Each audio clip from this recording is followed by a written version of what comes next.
ಭಾರತೀಯ ಜನತಾ ಪಾರ್ಟಿಯ ನಮ್ಮ ಕೇಂದ್ರದ ವರಿಷ್ಠ ನಾಯಕರು ತೆಗೆದುಕೊಂಡಂಥ ನಿರ್ಧಾರವನ್ನು ನಾವೆಲ್ಲರೂ ಗೌರವಿಸಬೇಕಾದ್ದು ನಮ್ಮ ಪಕ್ಷದ ಪ್ರತಿಯೊಬ್ಬರ ಜವಾಬ್ದಾರಿ.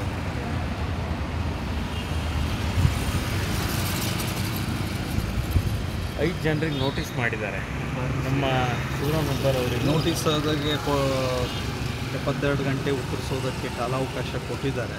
ಉತ್ತರದ ಆಧಾರದ ಮೇಲೆ ಕೇಂದ್ರ ನಾಯಕರು ಸೂಕ್ತ ಕ್ರಮವನ್ನು ತೆಗೆದುಕೊಳ್ತಾರೆ ಅನ್ನುವಂತಹ ಒಂದು ವಿಶ್ವಾಸ, ನಂಬಿಕೆ ನನಗಿದೆ. ಈ ಹಿರಿಯ ನಾಯಕರಿಗೆ ನೋಟಿಸ್ ಕೊಟ್ಟು ಅವ್ರ ಪಕ್ಷಕ್ಕೆ ಹಾನಿ ಆಗಲ್ಲ, ಅವೆಲ್ಲ ಹೋಗ್ಬೇಕು ಪಕ್ಷದಿಂದ. ಸಾಧಕ ಬಾಧಕಗಳನ್ನೆಲ್ಲವನ್ನು ವಿಶ್ಲೇಷಿಸಿ ಚರ್ಚಿಸಿ ಕೇಂದ್ರ ನಾಯಕರು ನಿರ್ಣಯಗಳನ್ನು ತೆಗೆದುಕೊಳ್ತಾರೆ, ಹಾಗೆ ತೆಗೆದುಕೊಳ್ಳುತ್ತಾರೆ. ಸರ್, ಈಗ ಹಿಂದುತ್ವದ ಮೇಲೆ ಪ್ರಬಲವಾಗಿ ಮಾತಾಡುವಂಥ ಒಂದು ಶಾಸಕರ ಮೇಲೆ ಈ ರೀತಿ ಕ್ರಮ ಕೈಗೊಂಡ್ರೆ ಮುಂದಿನ ಚುನಾವಣೆಯಲ್ಲಿ ಸಮಸ್ಯೆ ಆಗುತ್ತೆ.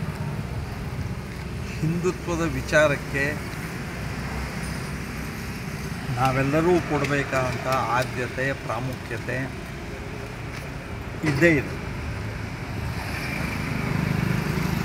ಎಲ್ಲರೂ ತಮ್ಮ ತಮ್ಮ ಜವಾಬ್ದಾರಿಯ ಹಿನ್ನೆಲೆಯಲ್ಲಿ ಈ ವಿಷಯವನ್ನು ಪ್ರಸ್ತಾಪಿಸೋದಕ್ಕೆ, ಉಲ್ಲೇಖಿಸೋದಕ್ಕೆ, ಮಾತಾಡೋದಕ್ಕೆ ಎಲ್ಲ ಅವರವರಿಗೆ ಅವಕಾಶಗಳು ಇದ್ದೇ ಇದೆ. ಆದರೆ ಇದೆಲ್ಲದರ ಮಧ್ಯೆ ನಾವು ಯಾವ ವಿಚಾರವನ್ನು ಪ್ರತಿಪಾದಿಸ್ತೇವೋ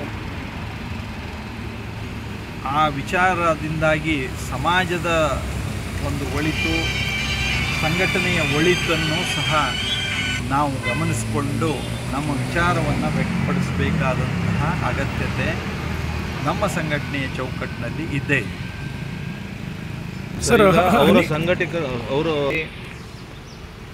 ಟ್ರಾಫಿಕ್ ಪೊಲೀಸ್ ಸ್ಟೇಷನ್ ಆಗಲಿ, RTO ಆಫೀಸ್ ಆಗಲಿ, ಆಸ್ಪತ್ರೆ ಆಗಲಿ, ಒಳ ಕ್ರೀಡಾಂಗಣ ಆಗಲಿ, ಅಥವಾ ಅಲ್ಲಿ ಆಡಳಿತ ಸೌಧ ಆಗಲಿ, ಇನ್ನೇನೇನು ಕೆಲಸ ಆಗ್ತಾಯಿದೆಯೋ ಅಥವಾ ಆಗಬೇಕಾಗಿದೆಯೋ ಅದೆಲ್ಲ ನಮ್ಮ ಸರ್ಕಾರದಿಂದ ಅದು ಮಂಜೂರಾಗಿ ಕೆಲಸ ಪ್ರಾರಂಭ ಆಗಿರೋದು. ನಾನು ಈ ಸಂದರ್ಭದಲ್ಲಿ ಇಷ್ಟೇ ಹೇಳೋದಕ್ಕೆ ಬಯಸೋದು, ಈಗಾಗಲೇ ವಿಳಂಬ ಆಗ್ತಾ ಇದೆ, ಕೆಲಸಗಳು ವಿಳಂಬ ಆಗಿದೆ, ಕೆಲಸಗಳು ಕಳಪೆ ಗುಣಮಟ್ಟದ್ದಾಗಿದೆ ಅನ್ನೋ ಆರೋಪನೂ ಸಾರ್ವಜನಿಕರು ಹೇಳ್ತಾ ಇರೋದನ್ನು ನಾನು ಗಮನಿಸ್ತಾ ಇದ್ದೇನೆ. ಆದರೆ ಅದು ಒಂದು ಭಾಗ. ಆದರೆ ಈ ಸರ್ಕಾರದ ಸಾಧನೆ ಇದು ಅಂತ ಬಣ್ಣಿಸ್ಕೊಳ್ಳೋದಕ್ಕೆ ಅವರಿಗೆ ಯಾವುದೇ ಒಂದು ನೈತಿಕ ಜವಾಬ್ದಾರಿ ಇಲ್ಲ. ಇದು ನಮ್ಮ ಸರ್ಕಾರದಲ್ಲಿ ಮಂಜೂರಾಗಿದ್ದು ಮತ್ತು ಇತ್ತು ಪೂರ್ಣಗೊಳಿಸಿದ್ದು 2 ವರ್ಷ ಸೇರಿ. ಈಗ ಅದು ಕೆಲಸ ಆಗಿ 6 ತಿಂಗಳಾಗಿದೆ. 6 ತಿಂಗಳ ನಂತರ ಜನರ ಸೇವೆಗೆ ಸಿಗುವಂತೆ ಮಾಡಿರೋದನ್ನು ನಾವು ನೋಡ್ತಾ ಇದ್ದೇವೆ. ಏನೇ ಕೆಲಸಗಳು, ಆಸ್ಪತ್ರೆ, ಒಳ ಕ್ರೀಡಾಂಗಣ, ನಮ್ಮ ಶಿರ್ಸಿಯ ಆಡಳಿತ ಸೌಧ, ಈ ರಸ್ತೆ ನಿಮ್ಗೆ ಗೊತ್ತಿದೆ, ಈ ರಸ್ತೆ ಏನಾಗಿದೆ ಅನ್ನೋದು ಇತ್ಯಾದಿಗಳು ಶೀಘ್ರದಲ್ಲಿ ಕಾಲಮಿತಿಯೊಳಗೆ ಅದೆಲ್ಲ ಆಗಲಿ ಅಂತ ಆಗ್ರಹಿಸ್ತೇನೆ. ಈ ನಮ್ಮ ಶಾಸಕರಿಗೆ ಒಂದೇ ಹೇಳೋದಕ್ಕೆ ಬಯಸೋದು, ಹಳೆಯದನ್ನು ಮಾಡಲೇಬೇಕು. ಪ್ರಾರಂಭ ಆಗಿರೋದನ್ನು ಯಾವುದನ್ನೂ ನಿಲ್ಲಿಸೋದಕ್ಕೆ ನಮ್ಮ ಅವಕಾಶಗಳಿಲ್ಲ. ಆದರೆ ರಸ್ತೆ ಇತ್ಯಾದಿಗಳನ್ನು ನಮಗೆಲ್ಲ ಗೊತ್ತೇ ಇದೆ. ಆದರೆ ಹೆಚ್ಚೆಚ್ಚು ಹೊಸ ಕೆಲಸ ತಂದು ಇದು ಈ ನಮ್ಮ ಸರ್ಕಾರದಲ್ಲಿ ನಾವು ಮಾಡಿರೋ ಕೆಲಸ ಅಂತ ತೋರಿಸ್ಕೊಡ್ಲಿ ಅಂತ ನಾನು ಆಗ್ರಹಿಸ್ತೇನೆ. ರಾಜ್ಯ ದಿಕ್ಕೆಟ್ಟು ಹೋಗಿದೆ.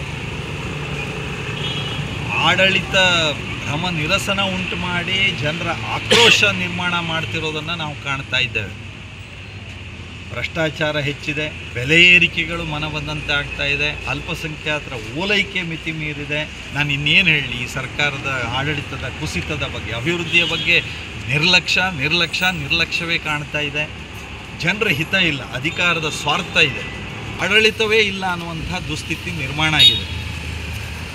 ನಾವು ಇದರ ಈ ಜರ್ಜರಿತ ವ್ಯವಸ್ಥೆಯ ಭಾಗವಾಗಿಯೇ ನಮ್ಮ ಜಿಲ್ಲೆಯಲ್ಲಿ ಕೇಂದ್ರ ಸರ್ಕಾರದಿಂದ ಮಂಜೂರಾದಂಥ ಅನೇಕ ಅಭಿವೃದ್ಧಿ ಕೆಲಸಗಳು ಸಹ ವಿಳಂಬ ಆಗ್ತಾ ಇದೆ. ಅದರಿಂದ ಅಡೆತಡೆ ಉಂಟಾಗ್ತಾ ಇದೆ.